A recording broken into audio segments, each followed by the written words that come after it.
Bismillahirrahmanirrahim. Assalamualaikum warahmatullahi wabarakatuh. Alhamdulillahi jalla sana'uh wa bi ni'matihi asya ibaduh. Wa bi hukmihi nazalat rahmatuh wa bi qudrati ma'adha hukmuhu wa qada'uh.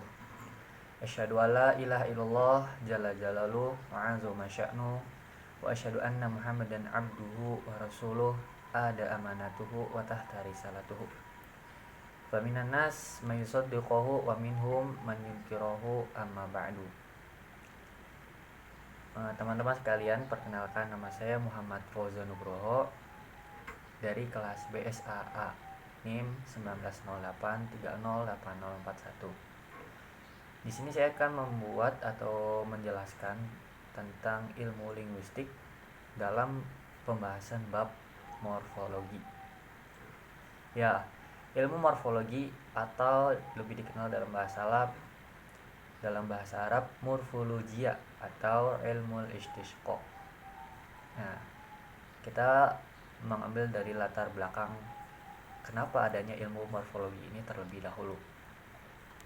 Ya, tentu saja manusia adalah makhluk sosial yang mempunyai interaksi satu dengan yang lain. Nah, adapun cara interaksi dari manusia kepada manusia yang lain adalah dengan berbicara menggunakan bahasa. Nah, dalam menggunakan bahasa ini itu berasal dari pikiran manusia itu sendiri. Karena bahasa ini merupakan media dalam mewujudkan sesuatu yang ada di dalam pikiran manusia ke alam yang nyata. Nah, sebagaimana mestinya yang kita tahu, dari zaman dulu hingga zaman sekarang mengalami banyak perubahan dan terus berkembang di dalam setiap zaman atau di setiap era. Begitu pula pikiran manusia yang juga turut ikut berubah ataupun berkembang. Maka di sini dapat dikatakan bahwa bahasa juga selalu dapat berubah dan berkembang seiring bergantinya zaman atau perubahan pikiran manusia. Seiring dengan pemikiran manusia yang selalu berkembang tanpa disadari, manusia juga menuntut akan dirinya sendiri untuk harus bisa pintar membuat suatu bahasa. Salah satu bentuk dari tuntutan manusia dalam membuat bahasa itu adalah seperti merubah suatu kata menjadi kata-kata atau dalam bahasa menjadi suatu kata.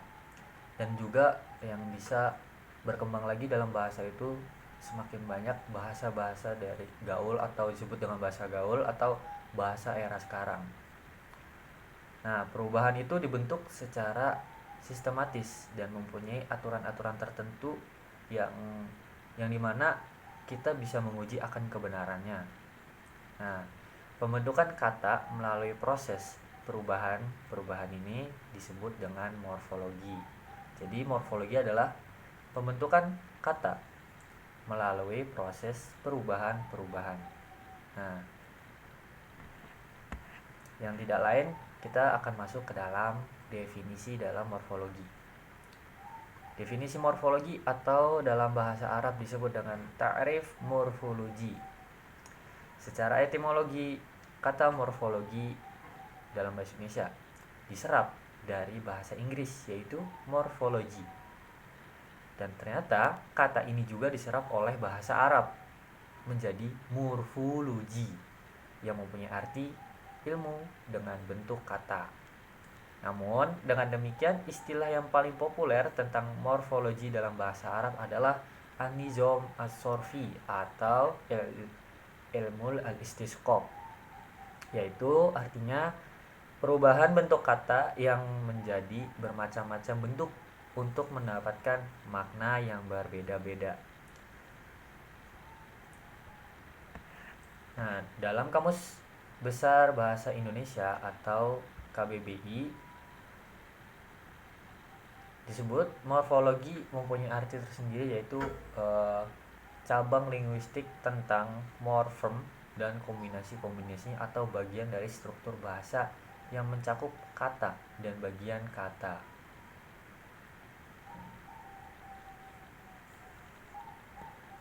Dengan demikian, kita dapat mengetahui bahwa ilmu morfologi ini merupakan salah satu kajian linguistik yang mempelajari ataupun membahas perubahan-perubahan kata dan bagian-bagian secara gramatikal pada setiap titik bahasa. Nah, dengan demikian, satuan terkecil dalam morfologi adalah morfem.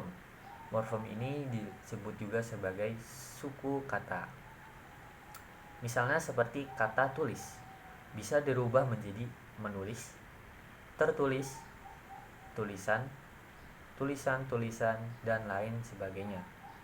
Dalam bahasa Arab juga seperti misalnya kataba berubah menjadi yaktubu, berubah menjadi katibun, berubah menjadi maktubun, kemudian maktabah, dan lain-lain. Proses perubahan dan makna yang muncul dari perubahan itu atau yang tadi disebutkan merupakan pembahasan dalam morfologi. Kemudian kita masuk ke dalam pembahasan yang selanjutnya atau poin yang selanjutnya, yaitu morfem atau disebut dalam bahasa Arab al-murfim. Yang dimaksud dengan morfem di sini adalah satuan bahasa terkecil yang maknanya itu relatif stabil, yang dia tidak dapat dibagi atas bagian bermakna yang lebih kecil daripadanya. Contoh di sini adalah kata ke misalnya. Nah, ke ini merupakan morfem karena ia tidak bisa dibagi menjadi satuan-satuan yang lebih kecil dan bermakna. Jika ke dibagi menjadi k dan e, maka keduanya tidak bisa memiliki makna. Jadi ke ini adalah satuan terkecil dalam bagian morfem. Morfem dalam bahasa Arab juga mempunyai arti, yaitu adalah huruf-huruf yang bermakna dan berfungsi secara gramatikal, seperti huruf-huruf jar, huruf nasab, huruf-huruf jazm. Nah, semua huruf tadi yang dimaksud sebenarnya memiliki makna, akan tetapi tidak bisa dipahami kecuali ia telah masuk dalam sebuah kalimat.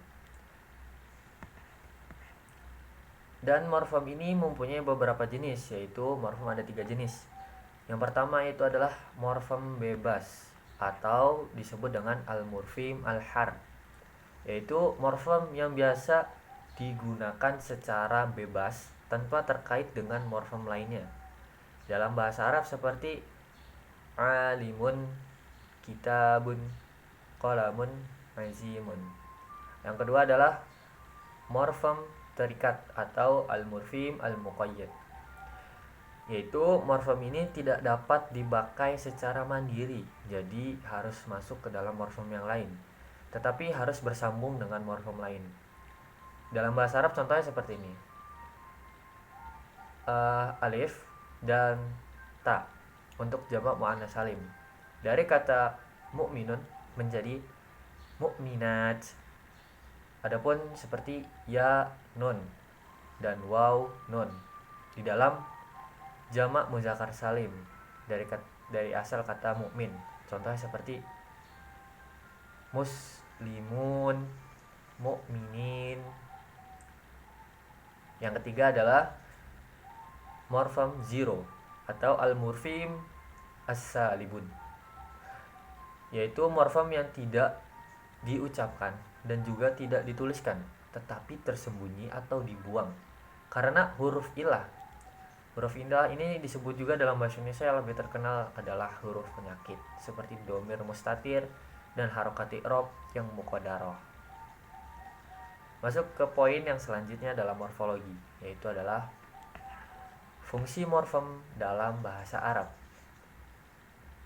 Di sini terdapat 2 fungsi morfem dalam bahasa Arab. Yang pertama adalah fungsi morfologis, yaitu makna yang dapat diambil dari sigoh morfem. Hal ini juga dibagi menjadi ke dalam 2 bagian. Yang pertama isim, yaitu morfem yang tidak memiliki kala ataupun masa, seperti kata alimun, mudarrisun, thalibun, ustazun. Jadi makna dari morfem ini tidak memiliki masa ataupun waktu tertentu. Lalu ada fiil, yaitu morfem yang memiliki kala ataupun masa, seperti kata ya'lamu, yadrisu, tolibu, yusta'zinu. Nah, di sini adalah terikat dengan waktu atau memiliki masa. Yang terakhir ada huruf atau azwad, satuan morfem yang tidak bisa dipahami maknanya kecuali masuk ke dalam kalimat. Contohnya yaitu seperti yang pertama adalah huruf-huruf jar. Contohnya min, ila, an, ala, fi, rob, bi, ka, la. Yang artinya dalam bahasa Indonesia dari, ke, tentang, di. Dan ini tidak bisa memiliki makna kecuali masuk ke dalam kalimat. Yang kedua ada huruf atof. Contohnya seperti wa, fu, thumma, au, umun, amun, bal. Yang ketiga huruf-huruf qasam. Contohnya seperti wa, ba, ta. Yang keempat ada huruf-huruf istifham seperti mata, kaifa, maza, aina. Yang kelima yang terakhir yaitu adalah huruf-huruf istisna. Contohnya adalah illa, ghair, siwa. Nah, masuk ke dalam fungsi sintaksis yang kedua.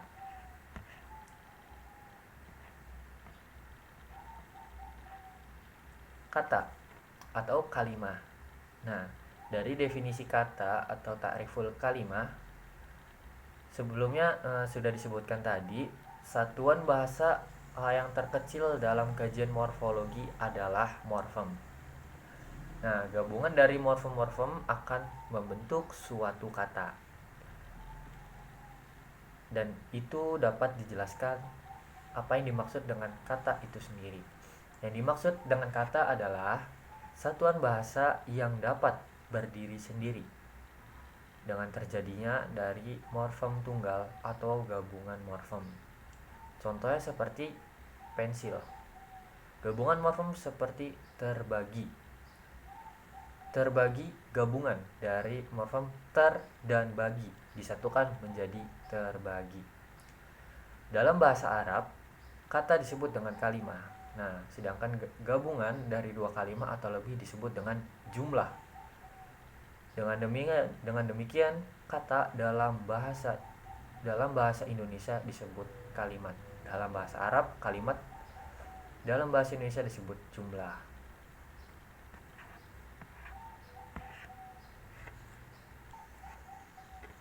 Masuk ke dalam poin yang kedua yaitu klasifikasi kata atau aqsamul kalimah. Para linguis Arab sepakat membuat klasifikasi kata bahasa Arab menjadi 3, yaitu yang pertama isim, kedua fi'l, dan ketiga huruf. Berdasarkan pengertian morfologi yang sebelumnya, bahwa yang menjadi objek pembahasan morfologi bahasa Arab adalah kata yang bisa dibentuk ataupun dirubah. Sementara itu, di antara macam-macam isim atau anwa'ul isim, ada yang berbentuk asmaul mabaniyah atau isim-isim yang tidak bisa dirubah. Demikian halnya pada fi'il, ada yang berkategori af'al al-jamidah, fi'il-fi'il yang tidak bisa berubah. Bahkan huruf tidak mengalami perubahan bentuk sama sekali. Maka di sini yang menjadi ruang lingkup pembahasan morfologi bahasa Arab adalah yang pertama al-asma al-mutamakkin, isim yang dapat di-i'rab, dan yang kedua al-af'al al-mutasarrifah, fi'il-fi'il yang dapat ditasrif. Dan hal ini ditegaskan oleh al-Ghulayain, wa amal huruf wa sababuha fala ta'al at-tasrif wal murad bisababi al-huruf al-asma al-mabaniyah wal af'al al-jamidah fa innaha tushbihul huruf fil jumud wa adamat tasrif, yang artinya huruf dan yang serupa dengannya tidak termasuk pembahasan morfologi bahasa Arab.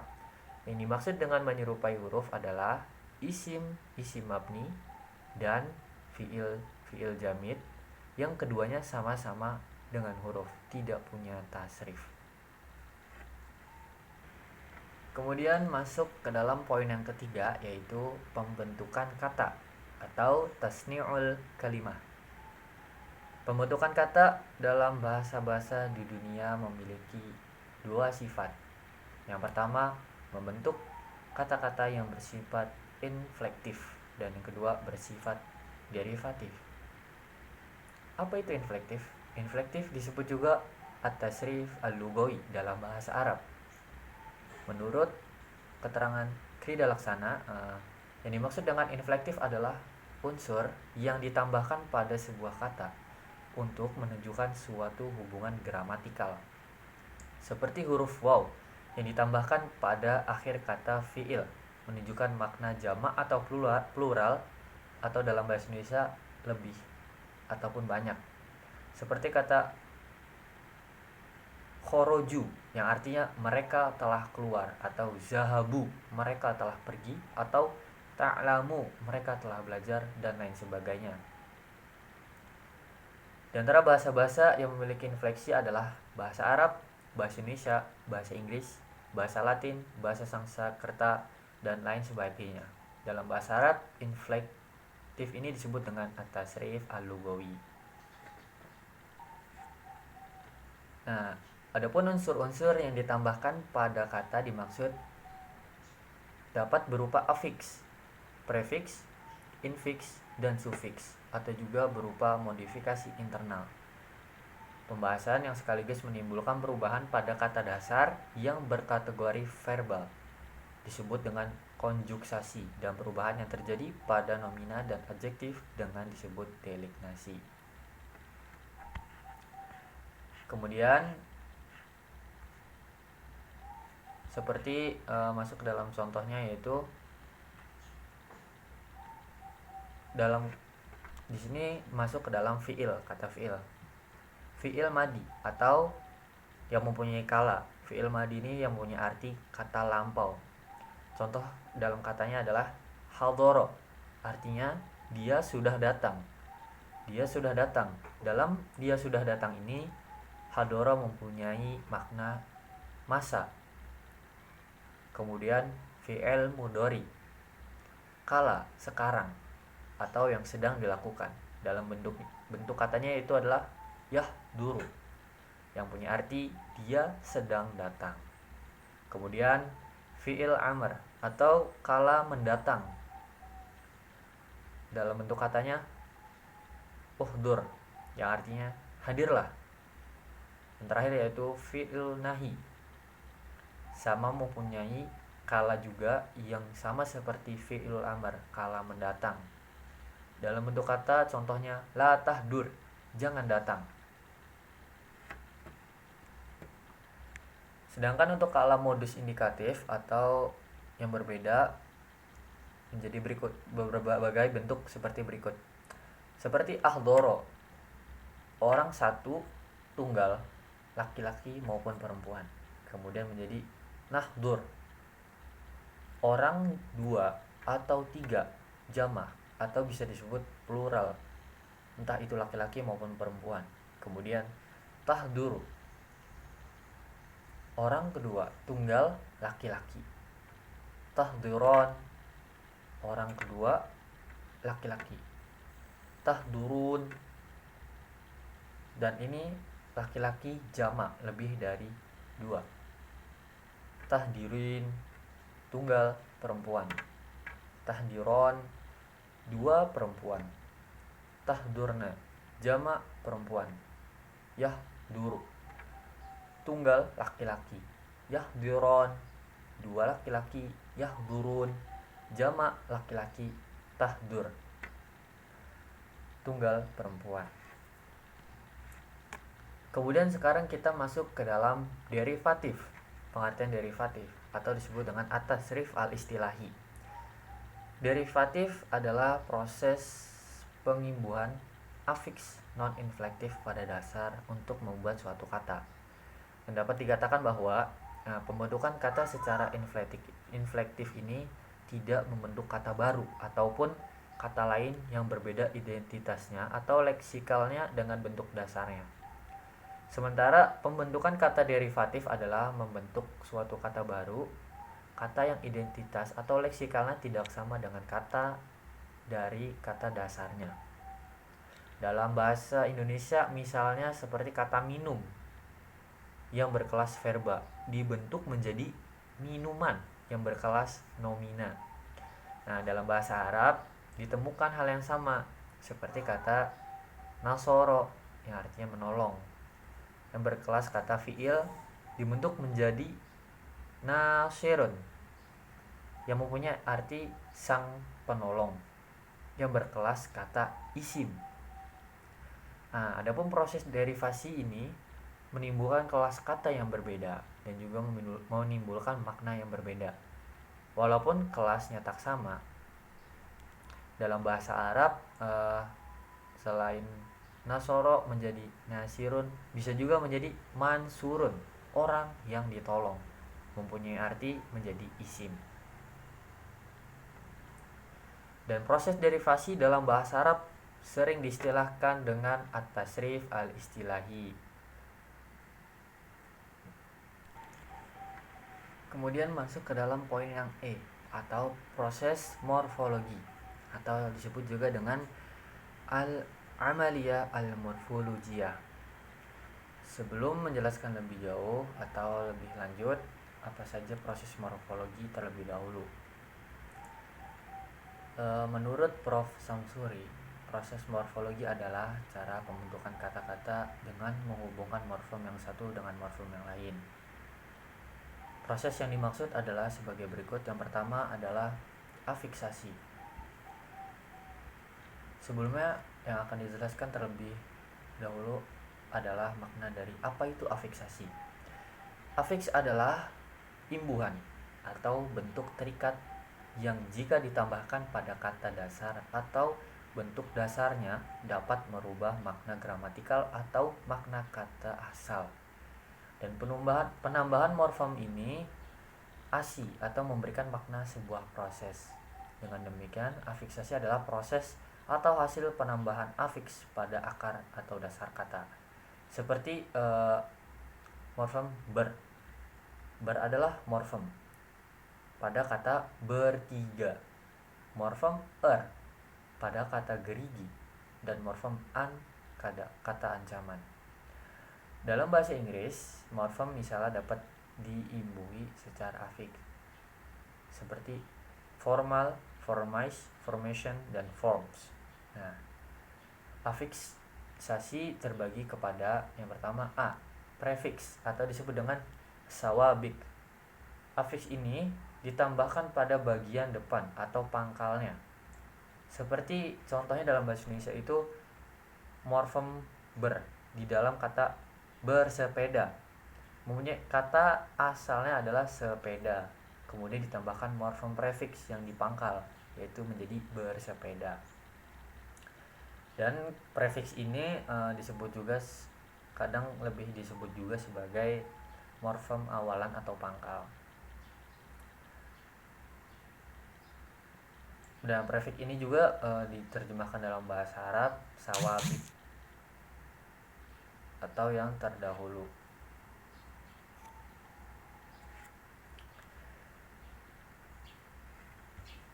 Kemudian di sini ada bentuk prefix yang membentuk isim. Nah, di sini ada 3, isim maf'ul, isim makan, dan isim zaman. Jika isim maf'ul adalah dan isim makan dalam awalannya adalah ma atau harokatnya adalah fathah, seperti maktubun, maftuhun. Kemudian yang kedua adalah isim zaman menjadi mif'alun. Yang ketiga dalam isim maf'ul lagi seperti muf'alun menjadi kata imbuhan awal adalah lumah. Kemudian infix atau dalam bahasa Arab artinya ziyadah.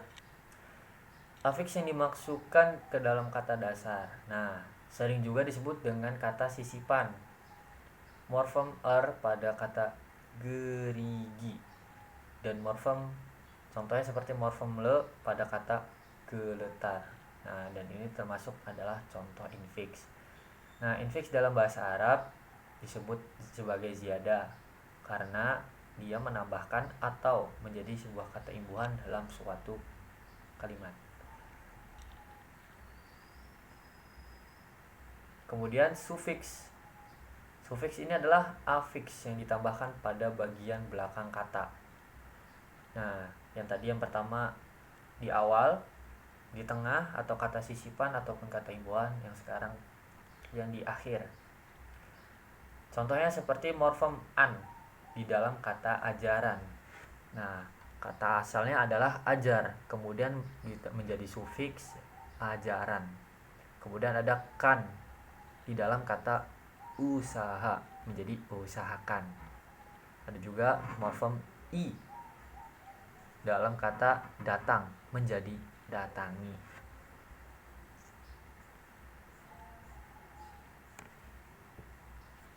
Kemudian di sini terdapat reduplikasi. Nah, di sini juga termasuk dalam proses morfem.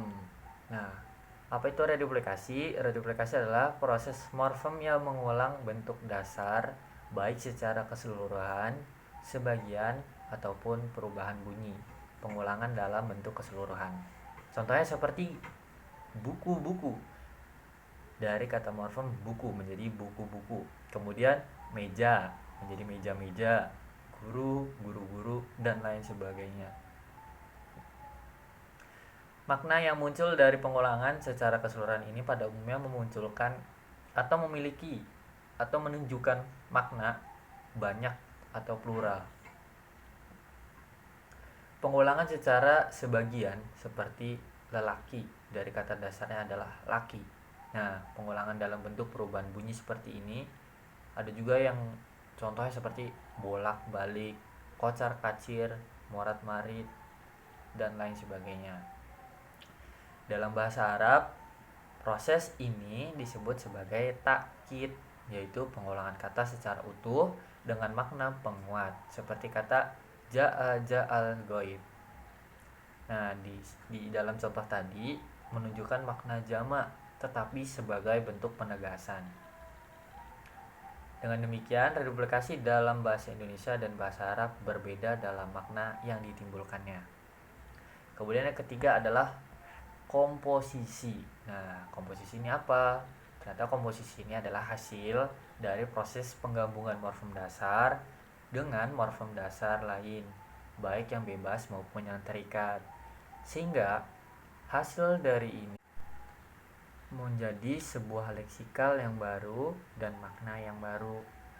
Dalam bahasa Indonesia contohnya seperti rumah dengan sakit digabungkan menjadi rumah sakit. Kemudian ada juga contohnya seperti tangan dengan kanan digabungkan menjadi tangan kanan. Dan lain sebagainya. Dalam bahasa Inggris seperti black dengan board menjadi blackboard dan lain sebagainya. Nah, dan ternyata dalam bahasa Arab juga ditemukan seperti bait dengan Allah menjadi baitullah. Kemudian hajarun dengan aswad menjadi hajarul aswad dan lain sebagainya. Nah, hal ini disebut dengan al-jumlah al-idhofiyah. Kemudian yaitu adalah modifikasi internal. Nah, yaitu di sini proses pembentukan kata dengan penambahan unsur-unsur yang biasanya berupa vokal ke dalam morfem yang berkerangka tetap. Dalam hal ini bahasa Arab selalu menggunakan modifikasi internal karena bahasa Arab tidak bisa dibaca dengan bentuk vokal atau harokat. Misalnya seperti morfem nasoro, dia tidak bisa dibaca tanpa vokal, misalnya a atau uia, sehingga terbentuklah kata nasoro atau nusiro atau nasiro. Nah, dalam bahasa-bahasa lain modifikasi internal bahasa Inggris misalnya seperti mouse menjadi mouse, berubah menjadi miss, foot menjadi feet, loose menjadi loose. Kemudian yang terakhir adalah pemendekan atau dalam bahasa Arab an-nahtu.